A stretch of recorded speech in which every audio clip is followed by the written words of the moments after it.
Muito bem, meus caros alunos do 7º ano, vamos dar início com esse vídeo ao nosso curso de quarentena.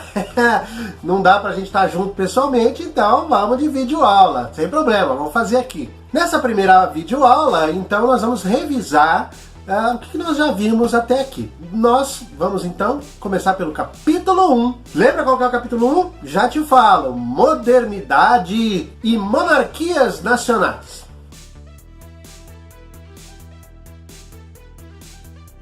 Muito bem, modernidade aqui nós estamos usando o termo no sentido de tempo histórico, período histórico. Os historiadores, para facilitar seu estudo, resolveram dividir os fatos, os acontecimentos em períodos. Esses períodos têm características próprias, são essas características diferenciadas dos momentos anteriores e posteriores.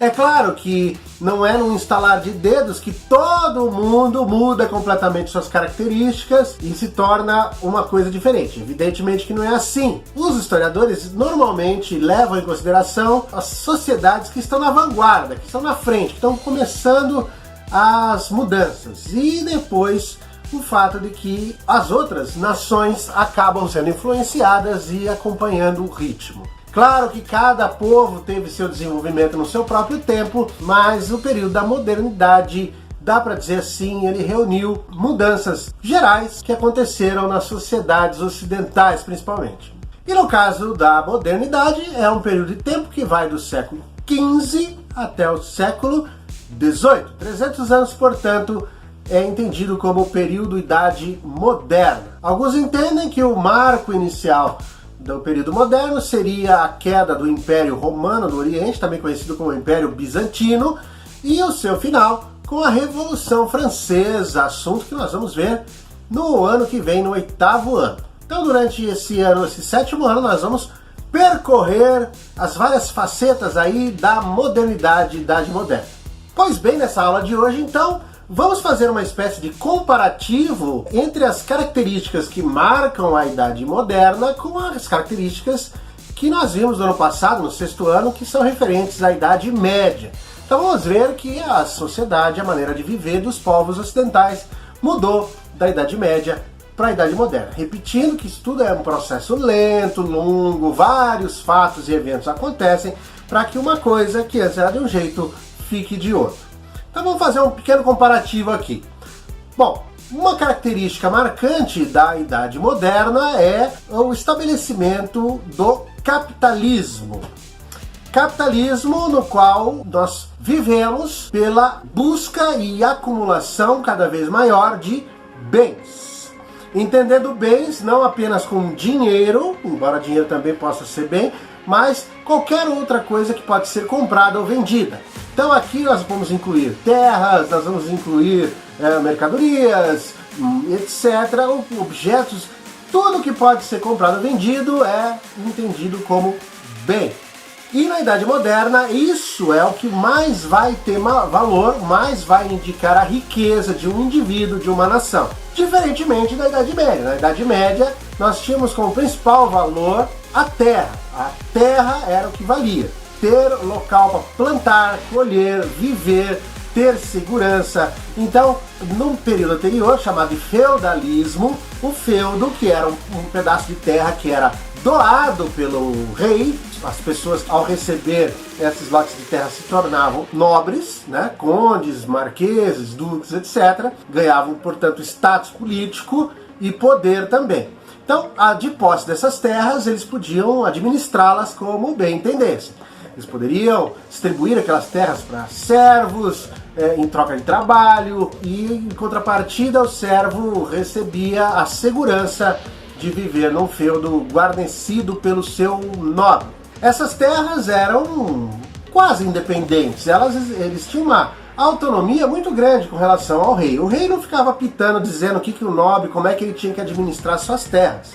Cabia a cada nobre a administração de suas terras da maneira que achasse melhor. A questão toda é que os nobres que ganhavam as terras do rei assumiam o compromisso de apoiar politicamente esse rei e também de levar suas tropas, seus exércitos para apoiar o rei nas guerras sempre que fossem solicitados. Essa relação feudal era chamada de vassalagem. Então, esses nobres que recebiam terras do rei eram chamados de vassalos, enquanto que os reis que doavam as terras eram conhecidos como suzeranos. Cabia, portanto, ao vassalo atender seu suzerano sempre que solicitado. Em contrapartida, o vassalo tinha direito a terras e a administrar essas terras como bem quisesse, sem a influência direta ou constante do rei. Então, nós temos o poder distribuído. O poder no feudalismo era distribuído. O rei tinha poder, mas também uma série de outros nobres também tinha poder.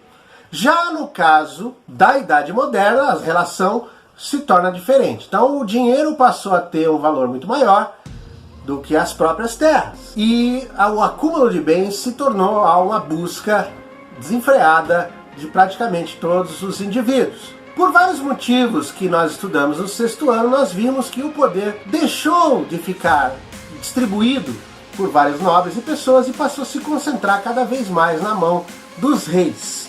E esses reis, portanto, passaram a exercer um domínio mais completo sobre as regiões que antes eram administradas pelos nobres, sem a influência do rei. Essas regiões passaram a ser conhecidas como estados, ou que na sequência se tornariam os países.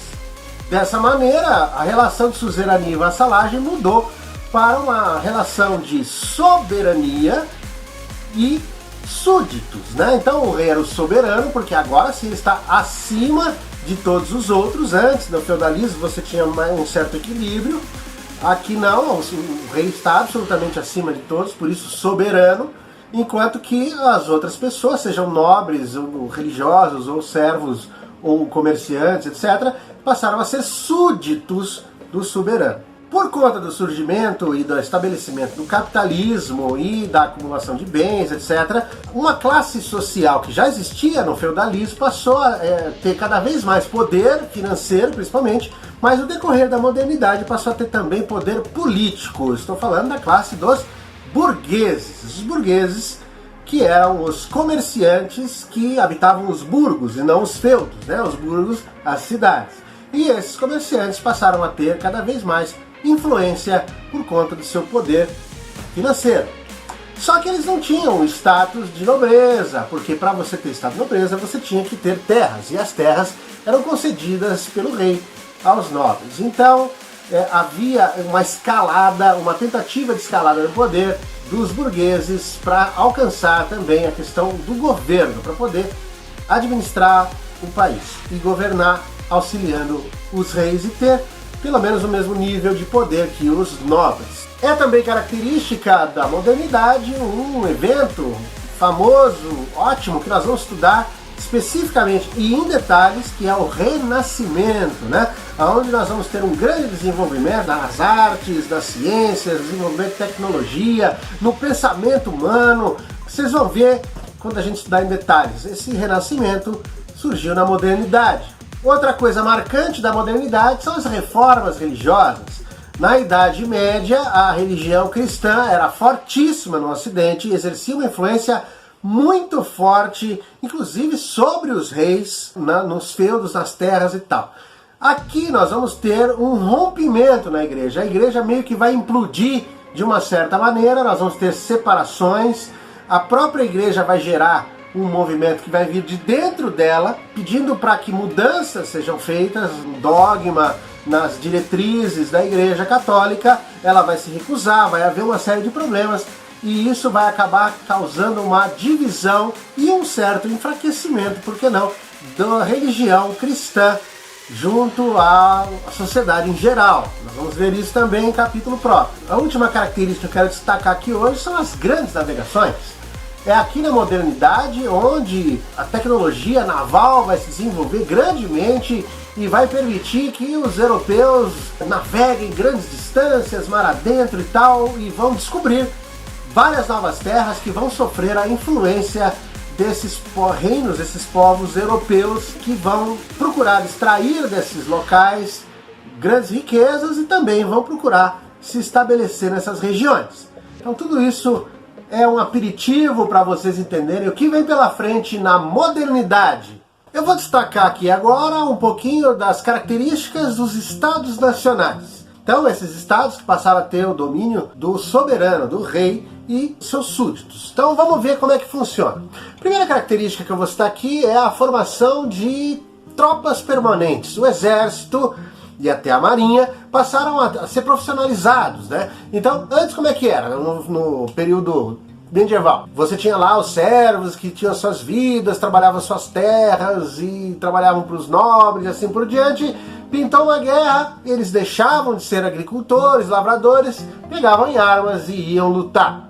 Agora não. Agora nós temos um exército permanente. Os soldados trabalham cotidianamente como soldados, são treinados e no momento da guerra já vão para lá. Mais ou menos como é hoje, né? Nós temos lá o exército profissionalizado. Então essa é uma característica dos estados nacionais. Todos os estados, os reinos começaram a se formar e montaram seus exércitos permanentes. Também passamos a ter servidores públicos, servidores do governo. Na Idade Média, a administração era local. Cada senhor feudal administrava da maneira que achasse melhor, tinha lá seus servos para auxiliar, etc, etc. A partir da Idade Moderna, nós passamos a ter uma administração geral, né, de todo o reino. Então, deixou de ser aquela coisa descentralizada, né, passou a ser tudo centralizado na figura do rei. Então, o rei, para administrar todo o reino, precisou, então, de trabalhadores, de funcionários públicos, administradores, juízes e uma série de cargos começaram a ser criados para auxiliar na administração do reino. E essa administração era centralizada, portanto, era responsável por implementar essas regras, esses controles, essas administrações para todos os feudos que ainda existiam e para todas as partes do reino. Centralizado também foi a questão das leis e os tributos, os impostos. Então, antes o pessoal tinha uma certa autonomia na Idade Média, agora não. O rei estabelece leis e tributos que servem para todo o reino. E precisa ser fiscalizado, precisa ser cobrado, etc. As classes sociais, vocês vão ver que vão ter diferenças, os nobres vão atender com algum tipo de imposto, mas não outros. Os religiosos praticamente não vão pagar impostos. Já o povo em geral, burgueses principalmente, vão pagar toda a carga de impostos. Vocês vão ver que isso vai gerar uma série de conflitos também. Outra característica são a definição de fronteiras, né? O espaço geográfico vai ficar delimitado, o reino vai ter começo e fim. Então antes a coisa era meio dispersa, você tinha lá as posses das terras em cada feudo, coisa e tal. Agora não, agora você tem uma região maior que precisa ser controlada, que precisa ser administrada. Então fronteiras são criadas, estabelecido o espaço que é referente a um reino e o outro, né? E isso também vai dar pano para manga para um monte de disputa. O reino X vai dizer que aquele pedaço é dele, e o reino Y vai contestar, e nós vamos ter muitas disputas aí para expandir também os reinos. Vai dar confusão isso também, mas uma característica é essa, a delimitação do espaço geográfico dos reinos. Fica mais uma preocupação mais evidente, mais clara. Os reinos também procuram estabelecer um idioma só para toda a região, para todo o reino. Então, antigamente, no período feudal, não era tão difícil você encontrar dentro do mesmo reino pessoas falando idiomas diferentes. Então, a partir desse momento, no Estado Nacional, houve a necessidade de se estabelecer uma língua só que sirva para todo o reino. Isso também vai facilitar o domínio e uma série de outras características aí que nós vamos ver. E, finalmente, também houve uma unificação dos sistemas de pesos e medidas, assim como da moeda, né? Porque no período da Idade Média havia dinheiro, ele não tinha tanta importância, mas havia. E no finalzinho da Idade Média passou a ter uma produção em massa aí de vários tipos de moeda, cada senhor feudal estabelecia a sua moeda e tal. Isso dava uma confusão danada no comércio, então houve a necessidade de se unificar as moedas, coisa que foi feita pelo rei. Assim como os pesos e medidas. Então, se você vai comprar 1 quilo de arroz, aí chega no mercado lá, ele não vende por quilo, ele vende por arroba, ele vende por, sei lá, qualquer outra unidade de medida. Isso também dá uma baita confusão. Então resolveram unificar tudo, uma única forma de medir serve para o reino inteiro, uma única moeda serve para o reino inteiro. Isso favoreceu o poder dos estados nacionais. O processo de criação dos estados nacionais foi diferente para cada reino. Teve aqueles que se movimentaram mais rápido e se tornaram países mais rápido, como foi o caso dos países ibéricos, como Portugal principalmente, que desde o século XII já estava em processo de centralização. A Espanha veio depois, no século XV, mais ou menos, assim como a França, e bem mais tardiamente Itália e Alemanha, lá pelo século XIX. Então, na nossa próxima aula, nós vamos dar uma olhadinha de como foi o processo de centralização da formação dos Estados Nacionais, esses que eu citei, de uma maneira um pouco mais detida. Vamos dar uma olhadinha como é que se formou o Estado de Portugal, da Espanha, etc. e tal. Tá bom? Mas isso é assunto para nossa próxima aula. Acompanhe lá o sistema da escola para poder pegar os seus exercícios. Vou passar para vocês uma lista de exercícios para vocês fazerem baseados nesse vídeo aqui. Tá bom, pessoal? Qualquer dúvida deixa comentário. Se inscreve aqui no canal para você ser avisado sempre que entrar um vídeo novo. Tá bom? Bons estudos. O professor se despede. Um abração para vocês.